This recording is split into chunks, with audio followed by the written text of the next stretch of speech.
కొంతమంది వైసీపీ పని అయిపోయింది అని చెప్పంటున్నారు, కానీ కాదు అలా అనుకోవడం మూర్ఖత్వం అయిద్దని చెప్పి చెప్పడం జరుగుతుంది. దీని మీద మీ అభిప్రాయం? ఒకటండి, ఇది వాస్తవమే. ఎందుకంటే ఇవాళ వైసీపీ పని అయిపోయింది అనుకోవటం అది మూర్ఖత్వం అవుతుంది, పొరపాటు అవుతుంది. ఎందుకని 40% ఓటు బ్యాంక్ అనేది వైసీపీకి ఎక్కడికి పోలేదు. ప్రజల ఆదరణ అభిమానానికి 40% ఉన్నటువంటి ఓటింగే ఉదాహరణ. అలా అనుకుంటే 2004లో 2009లో ఓడిపోయిన చంద్రబాబు నాయుడు గారు మళ్ళీ పీపుల్స్ మ్యాండేట్తో గెలవలేదా ఇండి? అలాగే 2019లో ఓడిపోయిన చంద్రబాబు నాయుడు గారు మరి ఇవాళ గెలవలేదా? అందువల్ల ఏంటంటే ఇవాళ ఓడిపోయినంత మాత్రాన వైసీపీ పని అయిపోయింది అనుకోవటం కేవలం అపోహ, కేవలం మూర్ఖత్వం మాత్రమే. మళ్ళీ ఏ రకంగా పడిందో ఆ రకంగా లేచే సత్తా ఉన్నటువంటి పార్టీ వైఎస్ఆర్సీపీ. పడిన చోటే లేచి చూపించగల దమ్మున్న నాయకుడు వైఎస్ జగన్మోహన్ రెడ్డి గారు. ఒకటండి, ఏంటంటే ఇప్పుడు ప్రభుత్వాలు మారినప్పుడు పథకాల యొక్క పేర్లు మార్చడం అనేది సహజంగా జరిగే చర్యే. పోయినసారి వైఎస్ఆర్ భరోసా అన్నారు, ఇవాళ వాళ్ళ నాయకుడు కాబట్టి ఎన్టీఆర్ భరోసా అంటున్నారు.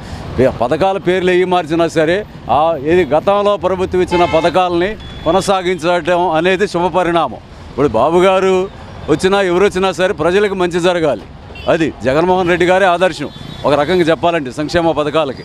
అలాగే ఏంటంటే రాజశేఖర రెడ్డి గారు ఈ సంక్షేమ పథకాల యొక్క సృష్టికర్త.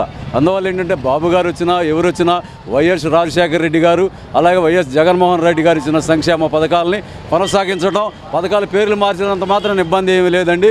ప్రజలకు మంచి జరిగే రాజశేఖర రెడ్డి గారు అలాగే జగన్మోహన్ రెడ్డి గారు పథకాలను కొనసాగించడం అనేది శుభపరిణామంగానే చూస్తున్నాం. అదే రకంగా ఇవాళ చంద్రబాబు నాయుడు గారు కూడా వాళ్ళనే ఫాలో అవుతున్నారు. ఎందుకని గతంలో లేడీస్కి ఇచ్చారు, దట్టు ఎస్సీ కమ్యూనిటీకి ఇచ్చారు. ఎందుకంటే బలహీన వర్గాలకి అత్యున్నత పదవి ఇవ్వాలి, అలాగే లా అండ్ ఆర్డర్ మెయింటెనెన్స్ వాళ్ళకే ఇవ్వాలి. ఎందుకని ఏ పార్టీలు వచ్చినా ఏ ప్రభుత్వాలు వచ్చినా ఏంటంటే ఈ అణగారిన వర్గాలు ఎస్పెషల్లీ ఏంటంటే షెడ్యూల్ కులాల మీదే ఎక్కువ దాడులు జరుగుతాయి. అందువల్ల ఆ షెడ్యూల్ కులాలకు చెందినటువంటి మంగళపూడి అనిత గారికి ఇవ్వడం అనేది మంచి పరిణామం. ఎందుకని వాళ్ళ చేతిలోనే అధికారం ఉంటే వాళ్ళు అన్ని రకాలుగా సేఫ్టీలో ఉంటారు అన్న ఉద్దేశంతో ఆ రకంగా ఇచ్చి ఉంటారు.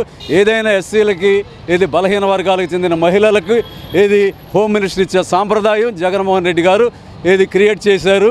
ఆ సాంప్రదాయాన్ని ఆ ట్రెండ్ని కొనసాగిస్తున్నారు చంద్రబాబు నాయుడు గారు, దాంట్లో తప్పు లేదు.